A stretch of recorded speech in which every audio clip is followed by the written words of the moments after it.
Hey friends and foes.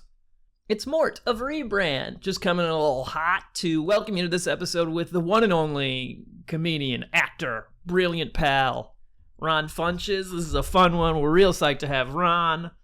And to let you know that we have a Patreon, so if you want to support the show for a measly little $5 a month, you get access to the Discord, where you get to ask Ashley and I questions when we do hangouts pretty much monthly. We release ad-free episodes on the Patreon. You'll also get unreleased footage, pictures of Cody, stuff like that. So that's it. Hope you're having a beautiful week. This one's about video games. I bet you're gonna love it.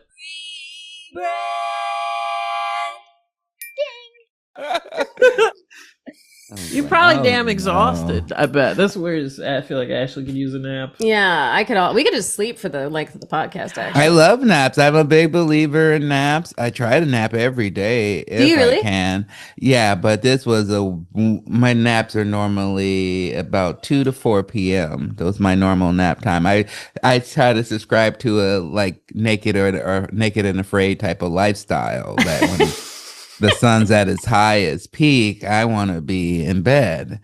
Well, that makes sense, actually, because I feel like 4 p.m. is the sad girl hour. That's where the demons come for me. That's the time the demons come for me. Yeah. It's the best to be asleep. Yeah. You're just post-digestion. So it's all that food is like pulling your emotions down into the dark place. Yeah. So just go to night-night. Yeah. Take a little nap, have 2 days in one. What I like to do. Ooh, that's a fun way to think about it. You had 2 for 1. You get 2 for 1. I get my morning day. Usually wake up early, 6:30, 7 a.m. Then I go Pilates, which I did today. And then I come home, do a little bit of work. And then I take my first nap. And then I get up. Day 2 begins. Day part 2. Yep. And then I go do a show at night. It's the only way because I'm up all the time. People are always like, are you a night owl or day owl? Which I think is not how you're supposed to say it.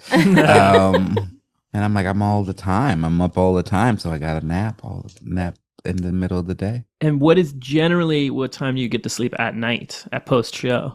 Probably like midnight 1. Uh-huh. Mm-hmm. Do you prefer day part 1 or day part 2? I like them both because they're different. Sure. Day part 1 is usually harder to get going because I gotta get up. Yeah. And move. But I really like when I'm like when it's noon and I'm like, oh, I already did a voiceover, I already went to Pilates or jiu-jitsu or whatever, and then so I feel accomplished, and then I get to have my whole second day. Okay, so unfortunately you've already rebranded naps. Otherwise I would definitely suggest that as the theme. Is there any theme are interested in rebranding? Oh man, I love that now. Now I feel like we should have. I can't keep doing naps. I have to. I know. It's obviously the perfect one. Yeah, fuck. We already did a hot hour on naps. Yeah, damn. And you should listen to the episode. We really pushed it hard. Oh, wow, I didn't. Well, I'm sorry that I'm limited to what you've already done before. It's just a great idea is all. Well, we could rebrand sleep. That's slightly different. We already also did an episode on being a night owl. So we've done a lot of actually sleep rebranding. We're big fans of sleep over here. And really, I think on the naps episode, we really did kind of blame all the world's ills on people not napping, and I stand behind that. Yeah, I stand behind that as well. You got to. They get cranky. Yeah, everyone's just cranky. That's why there are wars. You're not supposed to make a decision while you're cranky. No. Or everyone hungry. Needs nap time. Yeah. Or hungry, angry, lonely, tired, they say. Yep. Or horny. Or horny. Fuck. Yeah. That's just as big as hungry, I think. Horny. You should be able to be like, I'm horngry. Yeah, that's true. They tried that with the Snickers thing. That was that was the first draft. Yeah. You're not yourself when you're horngry. You're horny and angry. Oh, I didn't know if that was horny and hungry. Well, that's horny and angry. It should. There needs to be both. There needs to be horny and angry, and then horny, hungry, and angry, which is then you can legally commit murder. At that point. That's true. But don't have sex with the afterwards. That's right. You get one activity out of that event. You get one. You get one. You get to choose one. Yep. Well, we were bandying about very different topics. Sure. Fan fiction has been on the docket for a minute, as has video games. I don't know if either of those pique your interest, or if you I always love video games. I like your hat, so of course. Thank you. Yeah. I forgot I was wearing it. Was Katamari Damacy. Do you know this, honey? Do you know? Yeah, he's the one that absorbs the world. He rolls up the world onto a ball. Yeah. Yeah, it's a hell of a game. Yeah. And sort of really like dark thematically. Oh yeah, it was supposed to be a critique of capitalism, but everyone was like, "It's so fun." Let's make 20 of them. Yeah. Like Squid Game. Yeah, right. Yes. Like Squid Game. That's exactly what happened with Squid Game. Every critique of capitalism just becomes the best thing at being a capitalist product. Turns out. Yeah, that's a problem with satire. Yeah. If Jonathan Swift came out with that letter about eating poor people right now, people would be like, "Oh, we should do that." My friend John is always saying that we need to eat one billionaire. If we all got together and ate one billionaire, that they'd think twice. Yeah. He thinks that would solve a lot of stuff. Yeah.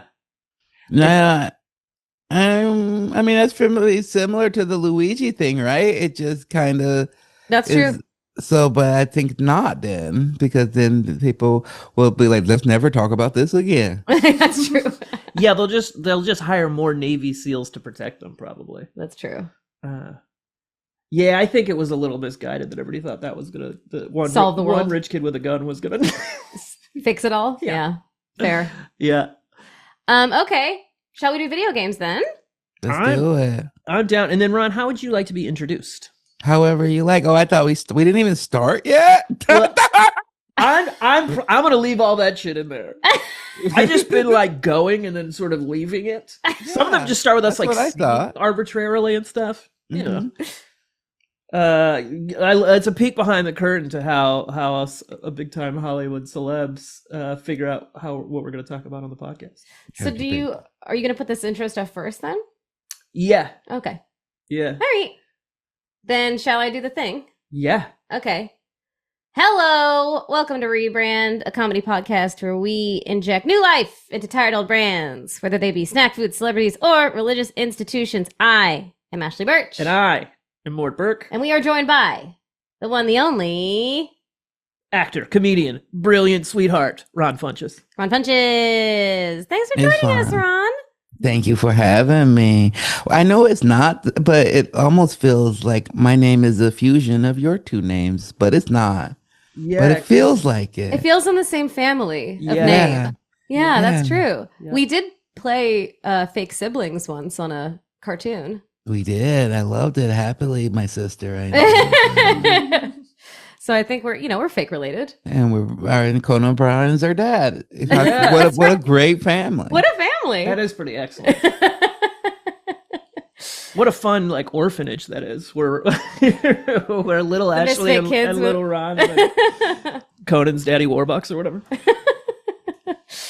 So we talked about rebranding video games. Yes. I feel like the current brand of video games is probably not that great. What do you think the current brand of video games is, Ron? Current brand of video games, I think, is buy the same game that you bought last year. That's so true. Give us more money, and then we'll also fix it after you buy it. Yeah, it's not going to be great when you buy it. Yeah. We're going to build it. We're not going to even finish it until after you bought it. So. That's true. It's buy the same game. It's broken. It's unfinished. It will get finished, maybe at some point. If you buy it, you could maybe finish it in like 2 years. Mm-hmm. And if you are lucky, you could give us $50 more to play it even more broken. But it'll have Batman in it or something. Yeah, it's not a Batman game. It's a military game, and all of a sudden Batman is in it. Yeah, Squidward will be in there for some reason or something. So. I can't even tell you. It's got to be 3 or 4 times this year where I tell myself every time, don't pre-order a game, Ron. You don't even want to be early. The things will be broken. It won't work. And then I pre-order a game to get access 3 days early, and then it doesn't even work. until after my access period is over. They don't give you any money back.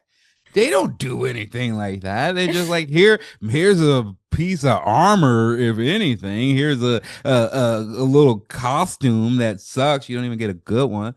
I think the brand of video games right now is really not that great. It's Ponzi scheme. It seems like it's an MLM or something. Yeah. That we're all opting into. Yes, I agree with you. And it needs to change.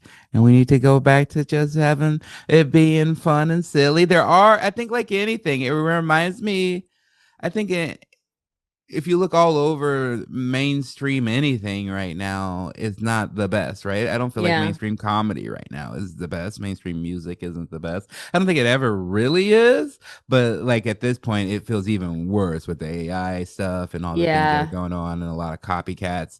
And I think when you look under the current, then there's all these other beautiful games that are cheaper and independent. I think everybody's playing Hollow Knight, Silk Song and stuff like that right now, or just finding fun with a game like Balatro. And I loved Balatro so much. I just think it's got to go back to just being, I think, like anything, it has this cycle where it's not valued. It's looked upon as silly or childish, and then it starts making money. And then the same people who were like, this sucks and this is childish, suddenly go, oh, I should be involved in this. They don't have any love for it or care for it. They just see the dollar signs, and then they ruin the things that we love. I see it in all my game series, whether it's like NBA 2K or mini or Call of Duty, where you just see the corporate enshittification of the thing that you love, Yeah, the bullshitification for sure. And it's that period where it gets good is because the only people left doing it are the people who truly love it. So they're the ones who create the quality. It's crazy that Call of Duty was like, you know what this franchise needs? Kevin Spacey. Let's put Seth Rogen. Uncanny Valley, Seth Rogen, and Kevin Spacey in this military game. That's what's really going to take us to the next level. That's what we need. That's insane. Yeah, it's crazy. They had Kevin Spacey from the Cat movie, though, when he was the cat. Oh, do you ever see the one with, no, there's a Kevin Spacey movie where he switches bodies with a cat. I have to go. After the purchase and me and my friends, oh, you think so? I was so excited. I was like, this is gonna be the best thing, and it just is the worst thing. Really? It's so bad. Is it ripped for the headlines where the cat is sexually assaulting young other cats? Young cats. Is that a full 90-minute film? Yeah, if that, I feel like it felt like a 2 hour. It felt three plus. Jesus, it feels long. I believe Christopher Walken is in it as well. So I was like, I'm gonna get baked, maybe do a small amount of shrooms. I'm gonna go see this cat movie. And I was like, this is terrible. Yeah, that sounds like it was designed to watch high in the middle of the afternoon. Like it should have been. The ultimate version of that. Yeah. How do you think people would? No, I'm kind of a gamer. You guys are gamers, so I'm imploring your expertise. How would people respond if we went back to cartridges? I think people could. Well, okay, because so much of how I play games, the only way that I play games these days is by downloading things digitally. So it's a novelty to have cartridges, certainly. Yep. And it's sort of like the downloadability is what kind of allows them to trot out the beta version of it that's not done yet. And they're like, don't worry, we'll just re-upload this when it's so you're saying if we went back to cartridges, they couldn't do this early access shit. In what I'm positing, you get one finalized version of the game, and the only way to do that is back through like actual hardware. Right. Just a thought. Yeah. I mean, like, how cool would it be to have the Zelda Breath of the Wild cartridge? I do. I mean, I am nostalgic for the days of malfunctioning 30% of the time, have to blow into it, you know what I mean? There is something tactile and nice about it. That's also true that those also didn't really work. No, they didn't super work. Yeah. But that was part of the charm. They had their own revisions. There'd be different cartridges that fix things if there were like really big bugs in certain games. Yeah. They would revise. But yeah, I think it is a certain thing that having it be download only gives people the best of both worlds, where they're able to say that we can fix it later. And also at the same time, what's wild is that they talk about just how much the rising cost of gaming is without talking about the loss of manufacturing costs. The fact that there is no longer, like, they're not making CDs or DVDs or manuals or cases to go out, but they're still charging you more and more. So it becomes this whole thing of like where you keep getting less for more money and then not having a negative experience. And I think that's where people are having problem with video games. I don't know if this is true because stats are always manipulated, but they talked about how it is feeling like video gaming could die out in a few generations because kids that are like a little bit younger than my son's age, Malcolm was 22. They don't play games anymore because they're too expensive. Yeah, too expensive. Mm-hmm. Interesting. Right, because a AAA game because it just increased. It used to be like $60 for a AAA game, and now I think it's like 70 or 80, maybe. Mm-hmm. Like the new Donkey Kong, I think, is kind of expensive. It's 80, yeah. It's 80, yeah. Here's what I don't understand. It's crazy. There's another pitch.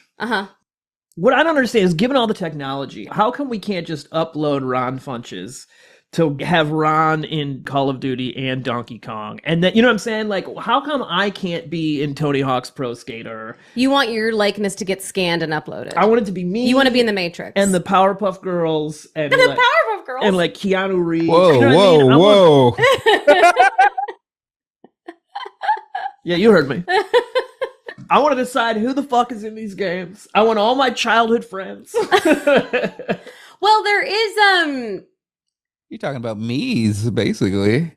Yeah, there's VR chat, which it's not photorealistic, obviously, but there is like, which I only spent an afternoon in, and an afternoon was enough for me, which was, I logged in, I went to a very lovingly recreated Taco Bell, and there were 2 kids in like knight's armor serving tacos, and then 2 other kids in Mickey Mouse skins holding guns came in and held up the Taco Bell and asked for all the tacos.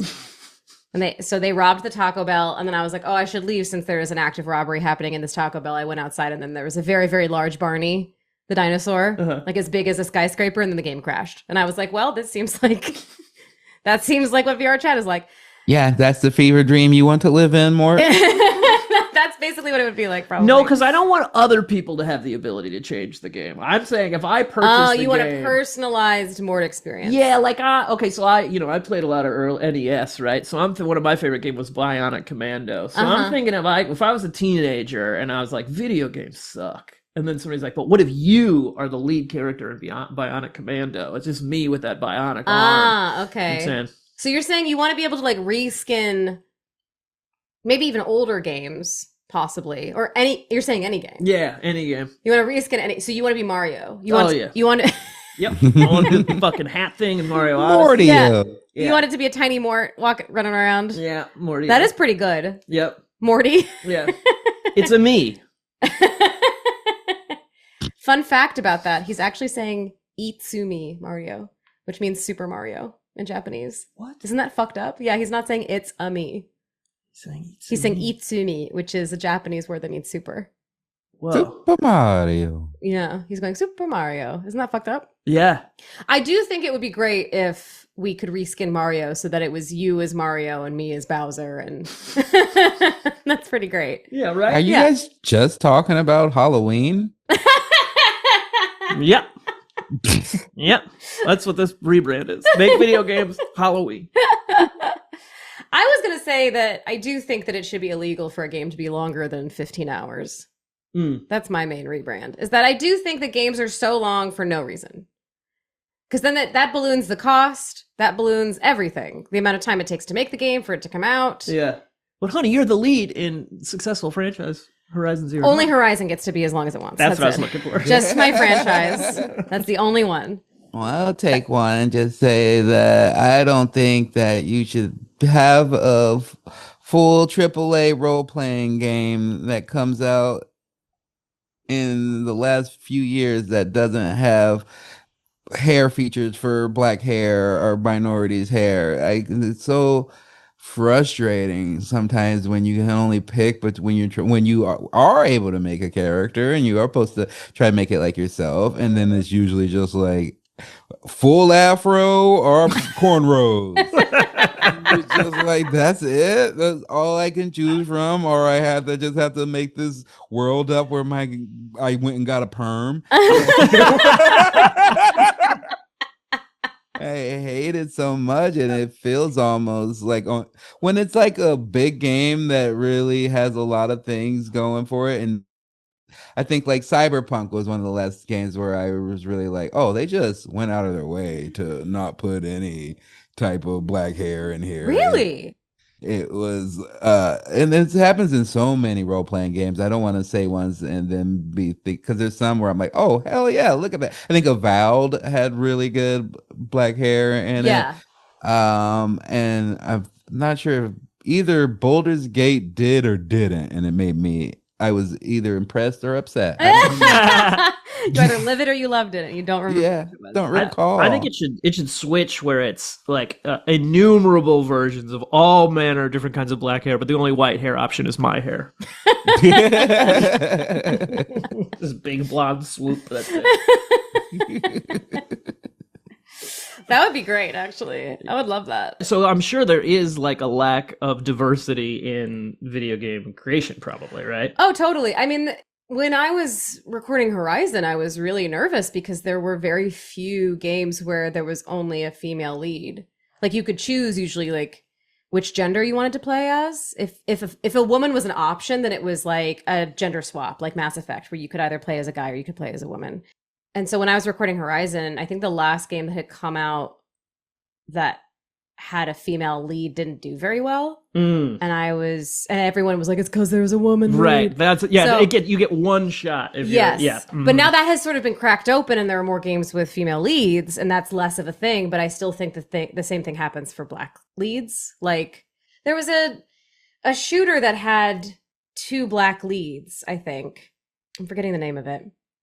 But it also, like, I think it did okay, but people, the other thing about, obviously not all the people that play games are awful, but there is a contingent of people that are just like waiting for a minority-led game or a female-led game to like eat shit so that they can be like, I wonder why, you know? Right. Yeah. Well, and also it's like, you know, they'd be like, if they do want a female protagonist, then it definitely would, like, it'd be the only one where they're like, oh, she got dirty feet. Oh yeah, there was a whole thing with Aloy for Forbidden West where the graphics like improved substantially between the previous game and the sequel, so you could see the hairs on her face, which every woman has. Yeah. And every mammal has. Every mammal has. Yeah. And yeah, all the guys were like, ugh, she's ugly now. Why does she have a beard? You know, it's all that kind of shit. She always had a strong jawline. I don't know what they saw in the beginning. She's a powerful woman. She's powerful. She's a strong, powerful, cavemanish woman. Okay, Mort wants to reskin all these games so that our faces are on them. I love that. I want to make them 5 hours long. I mean, that is really the thing. Indie games are the ones that are doing the most interesting shit. Like, did you play Blueprints, Ron? I did, of course. Did you like it? I did, but I didn't make it through the end because I get confused. It was very confusing. I liked it though, but I was like, it's like Clue and also a bit like Myst and like so many fun games that I've enjoyed in the past. But the thing about me, and my friends always make fun of me because I switch. I beat a very few. Last game I beat was Ninja Gaiden Ragebound, which I think is my favorite game. Oh shit, new Ninja Gaiden? That's fun. And but other than that, I kind of just move from game to game, and I end up getting about 30 to 40% through most games. I don't beat a lot of games, but it just comes from when I was a kid. I mean, I've loved games since I was like 4 or 5 years old, but just was very poor, didn't have much money, so I don't think I've ever had more than 3 games for, like, when I was a kid. Only had like 3 Nintendo games and stuff like that. So now I just, like, if I see a game I like, I'm like, I get it, I want to get it, I'm gonna try it out. If I get 20 minutes of enjoyment out of it, that's fine. Yeah, right. Like, I just, like, I want to play it, I want to try it, I like new experiences. I tell my friend Gabe, and I was like, oh, I like this about me, about my adventurous spirit, but I worry about it me for ability to maintain a relationship, because my friend Gabe has played No Man's Sky for the past decade. Really? And loves it and just keeps playing it and keeps checking in. And I'm just like, man, I play a different game every freaking week. Like, well, there's so many too. That's the thing. Like, I'm amazed that when people can stick with a game for that long. Like, people that are still playing World of Warcraft, I'm like, ladies, look for your fellas in the World of Warcraft community, because they're dedicated. Yeah. But I wonder if we should then shorten games to the Ron Funches length of attention. I feel like that means that a game should be 30 to 40% as long as they actually are. I think so. Or you just gotta hook. I mean, they're mostly just like a good book for me. If I get hooked, then it doesn't matter how long it is, as long as the story keeps moving me along. But then I think there's so many games that love to start with a nice walking chat, and I'm just like, oh, that's like, that will kill me. That will get me out of it so quick. If I'm just like, we gotta chat about what's happened when I wasn't around. That destroys my video game pitch, which is an entire game of walk and chat exposition. Well, there are games that are sort of pejoratively called walking simulators that you would probably like. That's fun. Yeah, which is basically you just like you walk around and you experience the story. Yeah. See, I think I like really bad ideas. No, but people love that. Like, there's a game called What Remains of Edith Finch that like won BAFTAs and shit, which is basically just you like walking into different rooms in this house and learning about the family. Right. I mean, games are amazing because it's a cornucopia of different shit and genres and all that kind of thing. Yep. It's really like, I feel like the gripes that people have with games are probably predominantly AAA games. Mm-hmm. And then also games that like come out early, because indie games do this too, where they come out early access and they never finish, or, you know, like there are a couple of like farming sim games or like whatever, like games like that are made by like a couple of people that release in early access. People get really excited and then all the content runs out. Yeah. But yeah, I feel like people love that kind of, there's like a flavor for every person sort of situation. Right. But, well, it's like Ron was saying, the underground, the sort of opposite of the mainstream is all, and exactly right. Same thing with music, where it's like all these little pockets of like community create some really, really beautiful, powerful kind of music, and then it gets like bought up and exploited. Yeah. So how do we stop that? Yeah, I hated so many of my favorite games. I mean, I think there's been a lot of stuff going on with Microsoft where they bought all these studios and everybody got excited because they're like, oh, okay, cool. All these smaller studios that made games that I like, let's see what they can do with a bigger budget. And then instead, it's just been what happens when you get bought up by a big corp. They get one chance. They end up with, you hear all the same stories of like, oh, there was no communication and we didn't know what we were supposed to deliver and this and that. And then they ship a game and then they close the studio. Mm-hmm. Like, one of my favorite games of the last few years, where I love the story, I love the characters. I was like, oh, this could be a cartoon. I can't wait for multiple sequels. And then they just shut the studio down right after they put it out. And what game? Just like, it's a game called Hi-Fi Rush. Oh yeah, people loved Hi-Fi Rush. Yeah, Sarah was in that. My friend Sarah. Oh, nice. I wonder if what we need is to bring back the patron model then. I feel like that's such the problem of smaller studios or like AA studios. Games are so expensive to make. Well, and then also the difficult thing is that like you don't know if the game is going to come together until the end of the production cycle. This is what I've heard from devs, which is like fucking terrifying. It takes like, apparently it's like in the last few months that they're like, oh yeah, this is a good game. So they could be working on it for 5 years and be like, this is shit, this is shit, this is shit, this is shit. And then they hit like 3 months before launch and they're like, oh no, wait, this is a good game. So it's like, it's very like. Well, okay, that leads me to another pitch. Maybe the pitch is nothing graphically over what we could do in like the Xbox 360 PS3 games. Yeah, right. Everything stops there. Yeah. And we don't go any more forward. No 4K, no 8K. We just stay where we were and you just work within those limitations. I'm actually so down because my favorite games that I've played this year were like Blueprints and Lorelei and the Laser Eyes. Lorelei and the Laser Eyes is like PlayStation 2 era graphics. Blueprints could have played on the Xbox 360. I feel like, yeah, if you capped it at like a certain level of bits, and then people, yeah, that's where we messed up when we got away from bits. Yeah, yeah, I love those little pixels, man. I'm dying. Yeah, we need the bits. Yeah, what was the one about the platformer about anxiety? Celeste.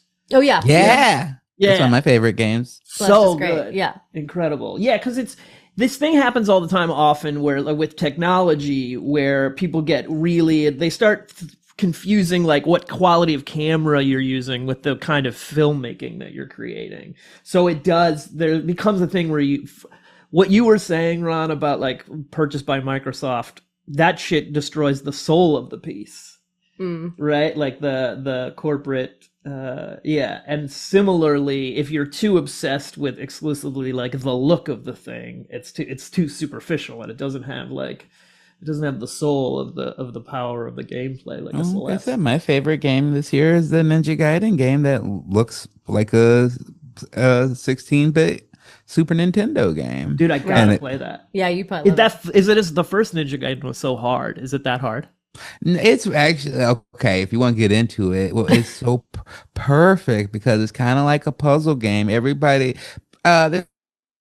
there's enemies that take more than one hit, but most enemies one hit kill, and then you get these enemies that have an aura around them that charge you up, and you get like this hypercharge, and they will one hit kill the bigger enemies. And so then it becomes this puzzle of like, oh, I need to attack the guy who doesn't have the aura first, then the aura guy, then the big guy, and then the other guy has an aura, and then it becomes like, so then if you mess up your chain at all, then you're stuck trying to whittle down the big guy, you know. Yep. But if you do it right, you really start feeling like a ninja where you're just moving through the game, just slice. Ooh, that sounds satisfying. Like precise and sneaky and shit. And one of the ways that they make it suitable and old school is that they allow you to mess with the difficulty through different talismans that you can wear, which helps your ninja grade at the end. So you can wear a talisman that like, if you get to a checkpoint, it refills your life, or you can choose a talisman that you don't get any checkpoints and you just have to make it through like an old school type game. Yep. And then, not to spoil, but after you beat it one time, then it unlocks a hard mode where I thought it was just gonna be okay, tougher enemies, but it like changes up the level design of every level. It like then it felt like if you can beat the regular mode, let's see how you would have done back in the day type of game. It's yeah. That's cool. Would you play that one? I watched you play it. All right, I will play it. That sounds so fun. Yeah, I'm not as into the older like platformer. That was sort of a funny thing about those NES games is like they accidentally made them too hard. Like they weren't quite good enough at making games. Oh, they're so hard. All of them are so hard. Yeah, that one specifically is like, what'd you say? Nuts. I feel like what we should do is we should say that if you're gonna make a game now, it has to be like PlayStation 1/2 era graphics and length. If you want to make it sexier looking or longer, you have to get dispensation from the game community at large. Yeah. You have to state your case. And then you get an agreement from the game community that they will not get mad at you for it taking longer, for being more expensive or whatever. Yeah. It's either you get a PlayStation 2 era style game. If you want it to be sexier, then everyone has to be on board with it's going to be $80 and it's going to be 7 years from now. Yeah.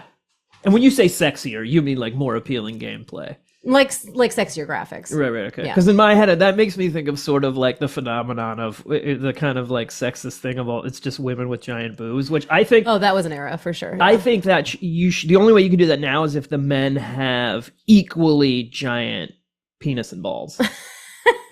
There's that the balls and titties are jiggling. Yep. There's that volleyball game. Is it Dead or Alive beach volleyball. Yeah, Dead or Alive beach volleyball. Yeah. And someone asked me if I could live in a video game world, which one would I choose? And I was like, Dead or Alive beach volleyball. Yeah, the other ones are dangerous. These have ladies with big titties. Why would I want to be volleyball? And I think like dudes with big butts. Yeah, big butts and big balls. Big dicks and nuts. Yeah, absolutely. With the same sort of like physics graphics associated with them. Yeah. Completely. Yeah. I feel like you should have both. Maybe there's a toggle where you get hot protagonist or not protagonist. You can choose which one you want, but I like both. I love it. I mean, it's one of the things I like about when people complain about pro wrestling, which I think is where they're like, oh, they have the women like in skirts and they are like in the brassiere, and I'm like, yeah, the guys are naked. It's supposed to just be hot bodies crashing into each other. Yeah, we know what we're watching here. That's what I'm saying. Yeah, exactly. Yeah. And even like if there's like an old wizard or something, he should also be like shredded in a G-string. Big ass bud. Oh yeah. That's true. I actually think that's the best. That's really the rebrand for games, is that everyone should have a really big donk. Yeah. Yeah. Just like $1 billion re-release of every video game ever made, and the only difference is everybody has giant asses. Oh yeah, Mario with like a big old tushy, you know? And I'm just thinking of the wizard in Gauntlet, where it's just like he's like, I don't need food badly, but this wizard's serving body. Face crack, cunt. And it like affects the gameplay where it's like Mario can't jump as high and stuff but his ground pound is crazy. Yeah, because he's thick as hell. Yeah. And he can't jump, but when he ground pounds, it's a one-hit kill. Yeah. It's an AoE that destroys the entire level. It fractures the earth. Yeah, absolutely. Well, I think that's the time, right? I gotta get back to so I think we're ending hosting skills. That's the time. I got shit to do. What do we say? Butts? Fine, I gotta go. All right, I'm out of here. That is a fucking incredible thing to end on. I do feel like totally nonsensical. Oh yeah, impractical. Absolutely unappealing. We did it. We saved gaming. Yeah, we did it. Well, I was going to say, and Ron you got arcade games in the background. I've been to your spot. You've got killer arcade games. I'm wondering if in a world where we facilitate community where things come out as they are now downloadable, but then also there's a version where it's like an arcade gathering center where you can come and play the new fucking like Zelda or whatever, but with people. So it's like there's like a story component that is more communal, which I know your like World of Warcrafts have and your minefields and stuff. Or what is it? Sorry. I'm a noob Minecraft. I genuinely do have to go though. I have to go back to the writer's room. Okay, honey, I love you. Bye. I love you. Okay, bye guys. Bye. See you. Ron, is there anything you want to pitch or promote right now? I mean, I just want people to come follow me on stuff, trying to build up my platforms. So YouTube would be great. Just they follow me on YouTube at Ron Funches. You can follow me on Instagram or TikTok. I mean, you just look up Ron Funches. You'll find it easily. That's the best way you can do, I think, to support any artist right now. You go to shows, of course, ronfunches.com, but just helping us build our numbers and subscribers, which costs you no money, but helps us because again, now that's part of our job. Where they're like, "Oh, how many followers you got? How many this you got?" So, yep. In order to maintain the life that I want to live, I need more probably. So, help me out. Or they can watch Loot on Apple TV coming October 15th. I would like that too. And definitely go see Ron. You're live. I think you're one of the funniest living comedians, man. Thank you. Yeah, dude. Seeing you and Laurie Kilmartin out here at that show in what was it, Kookaburra or whatever? Mm-hmm. Because I just hadn't seen you do stand up in a while, and like, what a fucking. I think it was like, were you working on new shit then? Yeah. Yeah. Then so yeah. funny. Now not so much, but then. Yeah. Yeah. I just shoot a special. Wait, what's that? I'm going to shoot my special in October. Nice. Where are you shooting it? At the Den Theater in Chicago. Sick. That's so fun, man. How much time are you doing on stage right now? Right now, if I just full cut, then it's probably like an hour 5. But it's been like an hour 20 probably because I have everything together. Yeah. It'll probably be like an hour and 5 is my guess. Yeah, nice. I recorded like a half an hour a while ago. It's being edited right now. Nice. Yeah, I think it'll be fun. Also, you have a tweet of yours popped into my head, and this tweet is probably 15 years old, but I think it must be. I haven't been. I don't even have a Twitter now. So yeah, as you should. But it was something about people like, because I remember you were not afraid to like stand up for shit on Twitter, which of course like exposes you to all kinds of psychos. And I remember you just saying like, you can feel free to call me a social justice warrior. Sounds like a badass superhero. That sounds good. Yeah, that sounds like something I wrote. That sounds like me. I might have to take your word for it.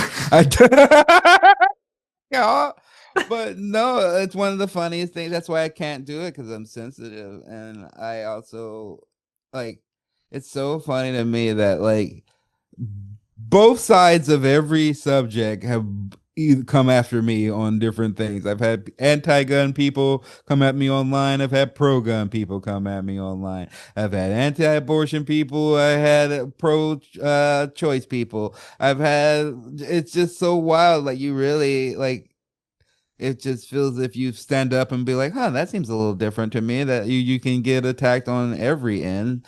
And then it makes you feel like you shouldn't say stuff. So I just like, let me just disconnect from that and put all that stuff into my art and my stage show, so that I'm not just giving away ideas for free, because that's what I was knowing. And that's why I wasn't following the advice I would give my friends, because my friend Blair, she would just write all these great silly one-liner jokes, and she would put them on Twitter, and then a week later you'd see somebody else post it, but taking all her info out, and that had happened to me so many times when I started to actually take charge of it. And in the last couple of years I've been really adamant about posting clips up and just like showing people, because a lot of people know me from one thing or another. They've either heard me in a cartoon, or they see me acting, or they seen my stand-up, but very few people know all of those things I do. And I'm trying to be like, hey, if you like me from King Shark or Cooper on Trolls, come see my stand-up. If you like my stand-up, come watch my show.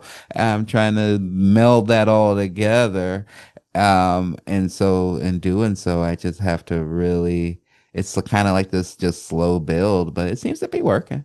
Nice. That's great. Yeah, that's like what Nipsey Hussle did a little bit.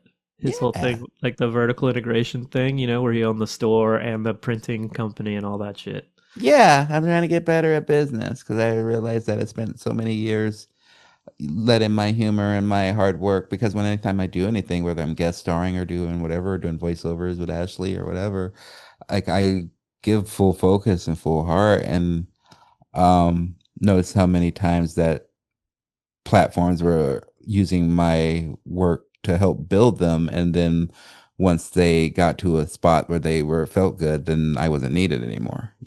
Yeah, completely. So yeah, man, I don't want to go through that again. No, it sucks. And it's like you become an artist, I think, to not, or in my experience, I'll just say, like, to try and not have to deal with that. And sort of as you go along, for me, is like, okay, once I like get an agent, this will work itself out. Once I get a manager, all this shit, like, but eventually you do sort of come to realize, like, oh yeah, you really are responsible for facilitating every aspect of it. Yeah, if the life that you want to live. Yeah, because you can be led down so many paths with this, but I got into this to try to be free and have fun. So I never like getting locked into something and then being like, oh, if I wanted a shitty job that I hated, I would go back and work at the bank, Yeah, man. Totally. I've been like, I did some stand up this weekend, but I've been like, since I shot that special, like taking a little time off, because I'm sort of in the place of being like, there's only a few places I like performing, and I don't have the opportunity to perform everywhere. So I haven't been able to do as much stand up as I like, but like the places I'm doing it, I enjoy it, Yeah, that's interesting to me. I didn't have that luxury to choose. I had to go to places that even if I hated them. Because that's one thing I always, was interesting to me, and I have respect for you about that. You started doing stand up when you were already a known actor and have the ability to make money. I was like, oh, if I was already, but I guess I kind of did the reverse. I was already doing stand up and making some money, and I loved acting. So I guess Yeah. it's not that different, but well, and I can't, I can't get into like the Comedy Store and stuff. So there's a bunch of things that I still would it would be smarter for me probably to go to the places that I hate. Yeah. Probably, but then you wouldn't have a good time. You want to do, I mean, I think there's nothing wrong with like being like, hey, I want to maintain my style and my level of love in it. And I always am a big believer of knowing when you already won. If you already have a beautiful life, you got a great family, and and you already do a lot of stuff, why punish yourself to prove something? It's like when I was a pro wrestler for a little bit, and they were like, oh, if you really love it, you're going to need to come help set up the ring, and you might need to get a part-time job and quit your regular job. And I was like, I already did this for comedy. I'm not doing it again for wrestling. It's not happening. Yeah, man, it absolutely gets more and more ridiculous as you get older to be like, yeah, I can't. I'm not going to be running around to every single open mic 5 nights a week or whatever. Yeah. Yeah, it's weird, but I think, I mean, I am crazy where, I do stand up at least 2 to 3 on average. Some days, some weeks it's not so much, but I usually am up 3. I try to do at least 3 sets a week, and then on a good week, I'll probably do like 5 sets a week, and 2 or 3 in town, and then I'll do like my 4 or 5 sets on the road in the weekend. So I'm like, I just like always being on stage. And I think one of the lessons I learned from like going through my divorce and still having to do road gigs and being unhappy and being sad, and having people watch me and can see it. And they could see, they could see my weight fluctuate. They could see my posture. They could hear me being angry. But there was something that then going through it, like I've had this lady named Stacy Palisak, and she's come to so many of my shows. She'll be at my special, and I think last year she saw me 8 or 9 times in different cities, and just when she saw me a few months ago, and she was just like, you look so much better. You seem so, like, your tone is better. You seem so much happier. She's like, it's so nice to just see you be in a good space. And it's weird and wild to like publicly be like, oh, people can have watched me go through these ups and downs. And while part of me was embarrassed, the other part was like, oh, it's so, like, I have real fans who are down with me, and are, if I'm not feeling my best, they still want to hear from me. Yeah, man. And two, like, I think you're doing a beautiful job as an artist to be like, this is the place that I'm in. It's challenging. I'm going to be honest about it. And it's cool to have that reflected back. I'm glad you're doing well too. I agree. You look great. You sound great. It's it's good to see you feeling like you're in a good spot. Cause you're also like, it's not surprising me because you're like super lovable. That's a thing. Like, I was talking about Heart before, and there are these, in Chicago, I do shows with like, I don't know, they're just like A.D. Bryant or something. There are just these people who like are able to really like perform from their heart directly on stage, So I'm not surprised you have people that are like sticking with you like that, because I think you're really good at showing like exactly who you are. Thank you, Mort. Yeah, that. For sure. I think we got off subject. Yeah. I like it to be like wandering. That's the thing. As soon as Ashley leaves, I'm like, all right, let's talk about stand-up. You can find us on Instagram at Rebrand the Pod, and we have a Patreon. For a measly $5 a month, if you're interested, you can support. You'll get access to the Discord, where you get to ask questions when Ashley and I do a hangout, like usually once a month or something. You get unreleased episodes. You get ad-free episodes, all that stuff. So join the Patreon if you're so inclined. And thank you for hanging out with us, Ron. Thank you for having me. I appreciate your patience and flexibility with me. And I wanted to come in person because I just enjoy you and your wife very much as human beings. But then I took a nap and then woke up and saw it said 40 minutes. And I was like, oh, so even I'm gonna be there late and then getting home. The worst. Dude, post nap LA traffic. That's like Vietnam. That's all. I can think of nothing more hellish. Nope, nothing's worse. Nothing's worse, and nothing ever will be worse, and nothing that anyone who's listening to this has ever gone through anything else. Yeah, we're God's strongest soldiers. Yeah, we've been the most, without a doubt. But then I always say, like, waking up from stuff is really hard for me. Mm-hmm. You know what I mean? And if you watch somebody wake up, it looks like somebody offered him a puzzle and punched him. Oh, yeah. I'm always so groggy. I drag myself to every single freaking thing I do. Like, I love my life. I love just about every one of my jobs. I do enjoy. I don't, lucky currently, most of my work is with cool, sweet, nerdy people. Yeah. But I still have to drag myself.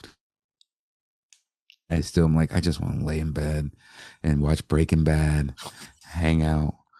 I have a girlfriend that lives in fucking the UK, so I never fucking see her. We gotta watch Breaking Bad at 6 a.m. You're on UK time right now. Goddamn. Hell yeah. Well, cheerio then. Cheerio. Cheerio.